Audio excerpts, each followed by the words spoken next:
So everyone's been asking about Warrior Shaman and if I could do a video for that. So here it is. I'm gonna start by just showing you kind of like our progression against Warrior Shaman across season 2 into season 3.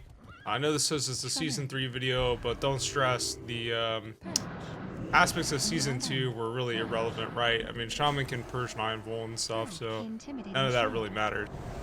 I think the thing that we struggled with the most against Warrior Shaman is we just never played it enough, right? It's like there were so few queuing in the previous seasons that we might see it one in every 20 games, right? And so probably even less than that based on the footage that I have available against the comp.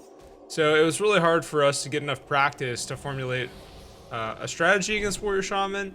And so in this first video, you can see this is probably one of our first games against Warrior Shaman, and it's pretty bad. I'm not stomping totems or anything. I let my warrior get chunked really bad. We have no pressure on the enemy healer, and ultimately, I'm just gonna die here because I had to blow my bubble early just to keep my warrior up through lust.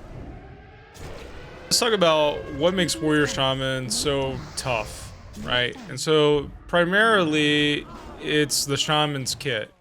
So the first thing I would say is that Shaman totems are deceivingly strong. So what do I mean by that? So next time you play against Warrior Shaman, I dare you to just like don't go and stop any totems and then check the damage meters afterwards. If you have details, click on that Shaman and look at how much his healing stream totem is healing, his mana spring is giving mana, all those types of things. And you'll just be astonished, right? I mean, it's so much just like passive gains they get from totems. And on top of that, Wind Fury totem, right? Especially with a warrior that's sword spec, like in this game right now, right? He's got Wind Fury, he's lusted up, and he's sword spec, right? So you're in really dangerous territory in a game like this. And often you might end up in a situation where you just have to bubble to avoid being earthshocked or kicked to keep your partner alive, right? So with that in mind, the next, I guess, most challenging thing about Warrior Shaman is the amount of kicks that they have, right? So between the Warrior's Pummel and the Shaman's Earthshock, they can keep a pretty good loop of CC on you. I would say the next thing that we kind of use to our advantage to actually win matches is just how much damage the Shaman can do, right? So we'll often end up in these games where the Shaman, even though they're resto, they're almost playing like an elemental Shaman, right? They're just pretty offensive with earth shocking you and then lightning bolting your warrior or whatever, especially during lust. And so you can use that to your advantage, right? Because you can often catch them off guard with burst against the warrior, etc., with a good CC chain on the Shaman. But again, it's still really scary, right? If you're like not paying attention, you could very well end up in a situation where your warrior's just going to get brought down. All right, so let's talk about how do we win, right? So we've already described about how strong totems are, and I glossed over the topic a little bit, but just as you just saw in this game, right, where we kind of did that CC chain on that Shaman that put him really behind on healing, that's the kind of thing you got to rely on. A very traditional or straightforward approach to killing the DPS and CCing up the healer. With that in mind, right, the Shaman has a few tools that can really tarnish those plans. So specifically grounding totem, right? That is something as a paladin, it is your responsibility to make sure that grounding totem is down for your partner, because your partner needs to be able to fear and you need to be able to hodge. So in my opinion, that's something that the paladin should be responsible for in your matchup. You need to look for that grounding totem and make sure you get that down as soon as possible so you can set up a CC chain on the healer. With that in mind, grounding is pretty easy to get off for the Shaman. If they see you running at them for a hodge, just anticipate that they're going to drop it. I've been in a situation in several games where I'm running at the Shaman to set up a hodge and I'm not paying attention to his grounding totem. You know, likely it's off cooldown. You want to wait for him to drop it first, kill it, and then hodge. Because sometimes what will happen is they'll drop it like the same global that you hodge them and your hodge gets 8. And against this comp, you really can't afford to sacrifice CC since you're used to this as Warrior Paladin, right? You have very limited CC options, so you need to get the most out of it. So losing something to Grounding Totem is just like not acceptable. I want to bring this up real quick. In this clip, you can see I have a red dot on Cupcake's frame. So I just Blessing a Sacrifice him. So one thing you can do, especially when you're in bubble and they're lusted up, is using that Blessing of Sacrifice really mitigates a lot more damage than I think a lot of paladins realize. So if you're really struggling to keep up on the heals, that's a small tool that you have in your back pocket to alleviate some pressure. Like I said, especially when you're bubbled and you're not vulnerable to Cleave or something like that. Obviously the Shaman can purge that, but I find a lot of times they overlook it, especially at lower MMR, right? They're probably not going to start purging sack until around 2k. And so the big totems we're concerned about, like throughout the game, Wind Fury is like prio number 1. Healing Stream is a pretty high priority as well, but if I had to prioritize them all, it's Mana Tide and Wind Fury and Grounding, right? If like you could only stomp so many, those would be the ones that you focused on. Certainly the more you can get, the better. Even something as simple as Searing Totem is super annoying. It deals a lot of damage over time, and it gives you spell pushback. It's like, what could be worse, right? It's like they already have 2 ways of kicking you consistently, and then you're getting spell pushback all the time, or it's just dealing more damage to your warrior. So I even stomp those if I have the time for it. Another quick tool that you can be thinking about, a lot of people don't really think about using Bop in this comp, right? Because the Shaman can purge it, and you would really normally only use it to like save your warrior's life if he was in trouble or something like that. But what you can do is you can Bop something as simple as a Mace Stun or an Intercept or whatever to just, and if your warrior has like a Bop cancel macro or the Shaman purges it, who cares? But you can use it as essentially a CC immunity. So that's another tool that you have. Another thing that I would keep in mind is that when you're stomping these totems, it's definitely more ideal if you can stomp them via melee, like melee attacks, rather than wasting your Holy Shocks or Judgment of Righteousness or any other ability to stomp the totem. I'd say if you need to use an ability to stomp a totem in a desperate situation, that's fine, but you really should be using your offensive damage abilities to help your warrior secure a kill. Another cheeky thing I kind of do sometimes to help me stomp totems faster is I'll put up Soul of the Crusader for a haste buff on my melee attack and just go and start like zealing down these totems, right? So that's another thing you can do that you might not have thought of. Again, it's like kind of situational, like, hey, do I have enough time to pop Soul of the Crusader and mow down 4 totems real quick? But that's another thing you can do. Alright, so enough about pros and cons, and I'm sure you're sick of me talking about the importance of stomping totems. So let's talk general strategy and how we open up the game. So this game in particular, we get some early CC on the Shaman and we almost kill a warrior right away. And the game kind of goes off the rails into a style that we're not used to playing. If you've watched a lot of our videos, right, you know that we play a very offensive style. There are some drawbacks to that, right? So typically against Warrior Shaman, we'll stack and cleave against them and bank on the fact that we can deal more damage than they can, or we can get a better CC chain on the healer coming out of that cleave situation. This game goes more into sustain. I'm the one who falls behind, kind of the opposite of what I want to happen, right? And I can just never recover, and I don't have enough mana. The Shaman also is getting off a cheeky drink here with probably a Mana Spring Totem and this. So I just can never get back into a position where I can recover. See the little juke Earthshock there? It was pretty cheeky, but... So this is kind of an example of a game where we were really all in, and when the warrior got healed to full, I don't know if MS fell off or what happened exactly, but I was too far behind to recover from a mana perspective. The Shaman's pretty healthy on mana for a drink. I should have looked to peeled off, but I just couldn't because my warrior was so low coming out of that kind of cleave game. So we've been running sweeping strikes a lot in season 3, which is not something we did in season 2. We played more with the warrior having like tack mastery and spell reflect, just due to the sheer amount of mages and things that we played against. We found that that was more beneficial in season 2. But since we're running the Cleave spec in season 3, we've actually found it works really well, right? Like sweeping against the Shaman and Warrior seems really effective.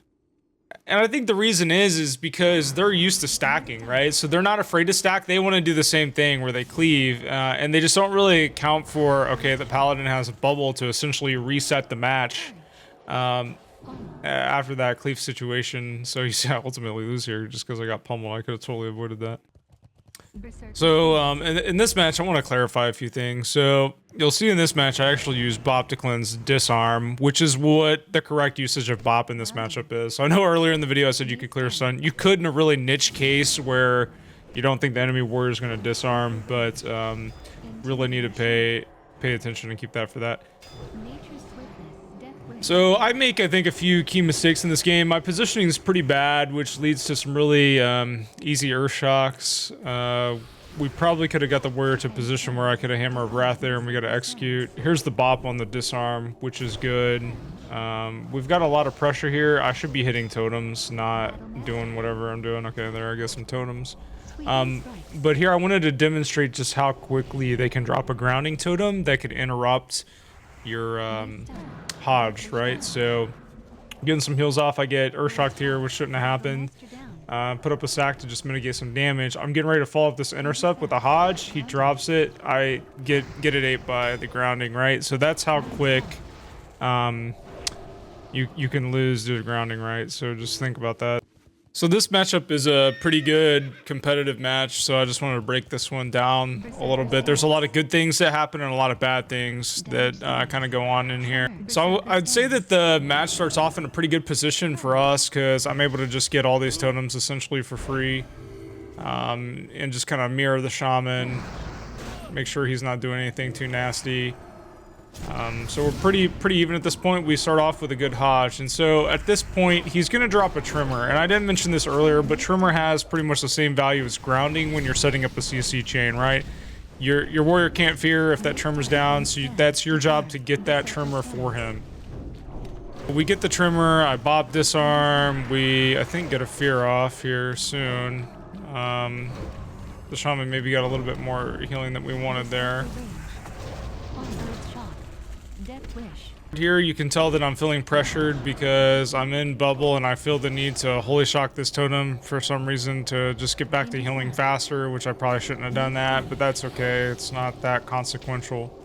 Now we have a very nuanced chain of events. We just feared the Shaman, got his trinket, I'm stomping grounding, and I'm waiting for DR to fall off before I Hodge. I don't communicate this with Cap, and he thinks I don't have Hodge, so he charges refreshing the stun DR. And then, if you go back and play this video in slow motion, you can see I only got a 1 second Hodge, and this is where we kind of lost the game at this point. So, it's always important to, no matter what comp you're facing, communicate like, hey, I'm holding Hodge until the stun DR is down, or whatever, because Cap charged at the right time. There was no stun DR, so even he waited for the stun DR. I think he just assumed I didn't have Hodge, and I'm sure I didn't tell him, right? Because it was a pretty, I don't know, frenzy of a game at that point, right? There was a lot going on. Here at the end, also, this is kind of embarrassing, right? I sacked Cap before I went to heal, and so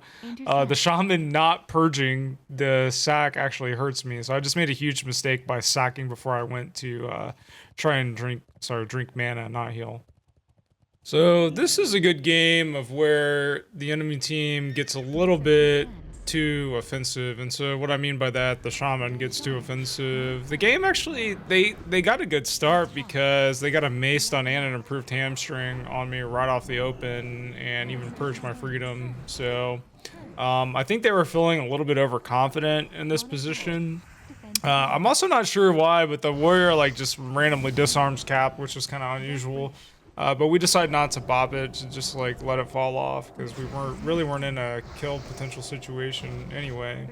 But as you can see here, the The shaman is just locking me up, man. I guess he really thinks he's just gonna kill me here, but he let his warrior just get too low, unfortunately for him. So it was a pretty easy kill for us.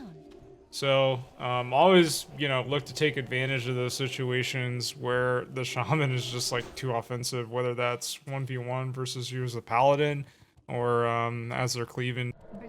So this was a really good game where Cleave really worked out for us, and pretty much Cap carries this whole game on his back. He does such a good job, and I'll explain what he does here in a second. We resist disarm right off the bat, so I just went ahead and threw out a Hodge. Unfortunately, we're not really getting any damage out at this point, and they're focusing me pretty hard, so I just bubble. And they decided to pop Lust and try to kill Cap, but Cap's got a game plan in his head. So he goes for a fear into pummel, and then luckily he gets a mace stun after the pummel. So here it is, the fear immediately trinketed. He kicks a heal, and we've been cleaving this whole time. Then he whirlwinds a mace stun. Just actually nuts. So that's a situation where Cleave can really hurt the warrior shaman if they're not being careful. And I think that highlights a good point. Your warrior has enough to deal with already. I mean, they have to be thinking about fears, pummels, and just trying to like lock up the shaman in general while they're cleaving. So that's why it's even more important for you to deal with things as the paladin, such as totems, etc., to enable them. So just keep that in mind. So like warriors can have a lot of pressure on them to make sure they're kicking and doing other things while they're trying to deal a good DPS rotation. So with that, I hope you all have enjoyed this commentary of sorts, and I hope that it's helped you to see kind of how we play the matchup. I know it's not perfect, and we got a lot we could improve upon. I think the most common criticism I get is that we play too aggressively and don't play a standard of a style. I think the same is true with Warrior Shaman. Again, we play this kind of hyper aggro style, and maybe it's holding us back in some ways. I'm not sure.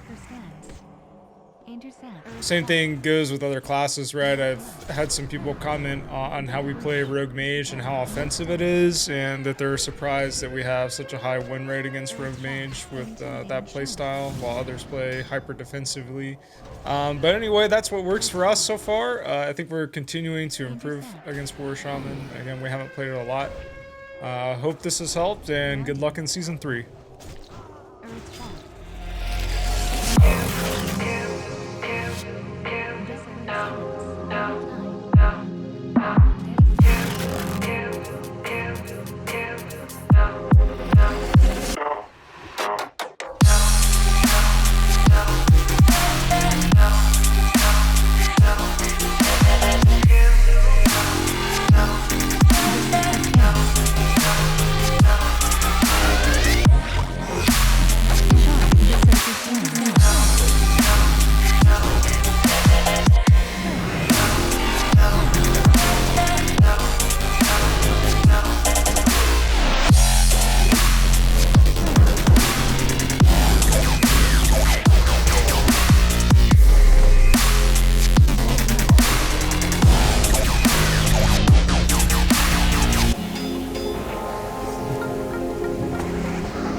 Defense stance. Disarm. Berserker stance. Battle Master down.